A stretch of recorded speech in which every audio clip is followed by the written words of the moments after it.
see a steadfast presence. And let me tell you, if you've ever played a Dash champion against Poppy, there is no feeling worse in the world than just getting absolutely ruined by a single basic ability. I will say it's not the worst. It feels impossible. But it probably felt impossible for SK2, and they managed to beat Rogue, so crazier things have happened. That said, this is the worst possible start. Reeker getting cyber bullied in the mid lane. Gold card does come out. Maybe they can turn it. Kaiser knocking him back into the tower. They're going to get at least one tower shot. Labrov getting lower and lower. Ticking, burning, ignite, going. Will it be enough? Healing through. It's going to be okay in the end, but Armut! Flash over the wall. Are they going to follow? Hook out. Spider Knot goes to safety. Engaged it. Now up towards the top side. We're just going to get into the minion now in a bit. Selfmade not level 6 yet, but Alphari can just dash on him. Through, clean engage, easy follow-up. Armut, no real way out of this one. Is forced to flash to safety, but the flash follow-up means first blood for Alphari and Vitality. Vitality was going to be looking for either Drake, at least when they had the bot side priority, or try and just force a play around Herald. But we're speaking about this Herald now, 9 minutes into the game. Yeah, the push back. He already made it in. He's going to try to foot disengage with Perkz. It just doesn't work.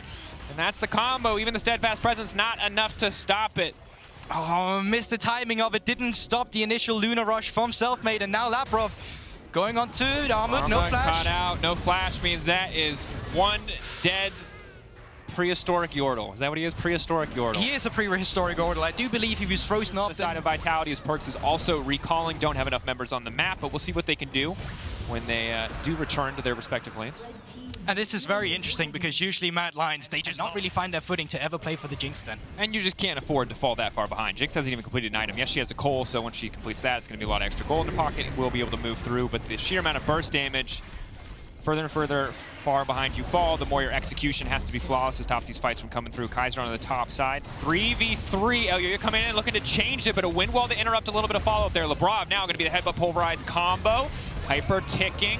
Elyoya now chasing through. Phase rush has been procced. He's zooming in, he's zooming out, but he goes gold. That's the stopwatch. Armut now going in, but it's immediately going to be the turn. Two members ulted up with the combo, but not quite enough to finish the job. Perkz getting isolated. Perkz getting picked apart. That's the big Gnar coming in from Armut, and Vitality biting off more than they can chew and having it turned against them. And that's some of the ego plays we sometimes see from Vitality, quite frankly. It's a 3 versus 4 situation. Alphari is pushing down on the flash. It gave you some extra breathing room.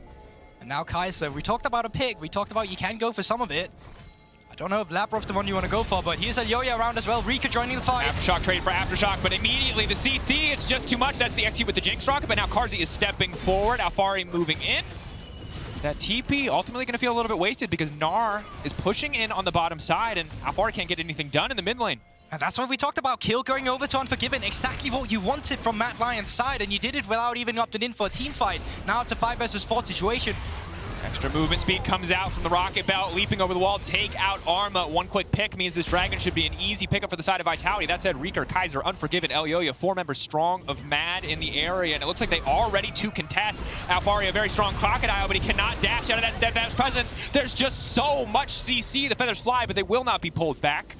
You can play patiently. Labrov is returning to the fight as well. Death timers are fairly slow so far, or quick rather, and that means Armut will be up and available as well in 10 seconds, although he does not have that teleport. Vitality with the remaining members able to secure that first neutral objective in the Draco. Started, has been warded out, but the control ward will stop any further vision from coming through. Mad Lions, they've got Mega Gnar for just a brief moment. If they want to go, they have to go now, but instead it looks like they're just going to have to concede this one.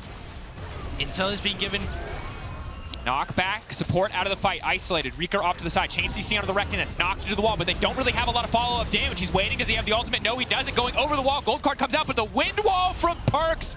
Hero play to keep his top laner alive, but it will cost him the AD carry as Carzzy is collapsed on. Again, the CC coming out left and right. Labrov getting cut down. He cannot escape. Mad Lions on the hunt. They have picked apart Vitality, and they are tearing them to pieces. Selfmade cannot even fire back with enough damage to find a kill in return. Alphari ulting. He has enough fury to get some health back, but there's just too much CC. He can't push a button. Goldberg. And Vitality in the mid-game once again. They have that scaling aspect. You have the peel for Unforgiven as well. And now, Reeker. Gold card, rapid fire cannons there as well. Easy setup, but immediately denied there by the wind wall for now. Instead, Labrov is going to be the focus here. No third Q stacked up quite yet. A bit of a slower fight. Again, Mad Lions want to lock down and isolate a single member. They don't really have enough damage right yet to win an entire team fight straight up. And also Jinx, of course, gets a lot of time to auto-attack, but that's going to be the ultimate, but it's stopped, but the feathers have come out. They can get pulled back here immediately to try to get a little bit more CC. Alphari trying to lock up Armut. Perkz now going into the middle. He's going to find two, and now Unforgiven's in trouble. He's leaping right back out. He knows when he's overstayed his welcome. He's got the tornado, he's got the wind wall. It's clean play from Perkz, but it's just not enough. Unforgiven with the double kill. Mad Lions in control on the top side of the map. Rocket going in, but it's not going to do anything. What an absolute hero as soon as Selfmade Drinks after this play as well. They are firmly in control of this game. Elyoya 4-1-7. Part of every single kill. Kaiser. They have the individuals for it. That's why they're going for these plays. But sometimes you need to take a step back and just relax. But Mad Lions once again with Reeker, they're looking. Reeker. They just rinse and repeat. There's so much CC. The wind wall will not stop the Everfrost. Selfmade goes into the wall. Maybe they can try and turn it, but it's the front line. They just cannot kill the front line. Alphari trying to disrupt the back line, but he's immediately exhausted. Gale Force back out to safety. Vitality are getting picked to pieces. They're out of cooldowns. Carzzy's now in trouble. One more headbutt. Pulverize into the Gnar. Selfmade trying to make a hero play on the backside, but he's just going to get chipped away at. Vitality again and again in these exchanges. It seems like they may have found an opportunity, but every time Mad Lions manage to make it work. TP now coming in. Elyoya pushing the back. Reeker going golden just in time. Elyoya stepping out, perfectly spacing away from the Yasuo. And Perkz just can't get anything done. The wind wall falling away means he is the dead man walking. There is nothing he can do here, and Mad Lions are dominating these fights. Mad Lions, where have you been all season? This is beautiful team fighting versus team phase is starting to show up in the team fights. And Unforgiven and Reeker, once again, the two rookies that came in to the team this split. Clear things that they want to do. Vitality will look for more opportunities to come back in this game, but it is difficult. Unforgiven caught out here, but the exhaust comes in clutch. The knockback, are they going to use it, or are they just going to go for the kill on the Selfmade instead? Just lets the ulti fade away. They're going to take him down, and again, you get caught out as a single member. I thought it was Mad who had to be worried about getting caught out against Yasuo. No. The amount of CC on this team means you don't get to play League of Legends. You thought Morgana binding was long. You have not played against Poppy, Alistar, Mega Gnar, TF. It's really just a CC train, and you know what's really concerning is the lack of Mercury treads we're seeing on Vitality right now. We're seeing one, and it's on Labrov. And it just goes to show that Vitality, they really did not expect the amount of CC they're going to be facing when they were playing up against Mad Lions. 27 minutes into the game, Mad Lions break Ever possible perfect wombo combo for yeah. Vitality, but as Mad Lions have denied it every single time, outside of one of getting Perkz ahead, and then when you have to play into the composition 5 versus 5, it's just not going to work out as well. You see the amount of disengage we're getting, and beautiful 3 members getting knocked away. Isolation. Elyoya tanking the tower, though. Very tanky again. Got the crit damage reduction coming in from the Randuins. We've already seen in a 5v5 setting, the disengage from Mad Lions is just too good. Vitality is having such a struggle team fighting into it. And Reeker, there he goes again.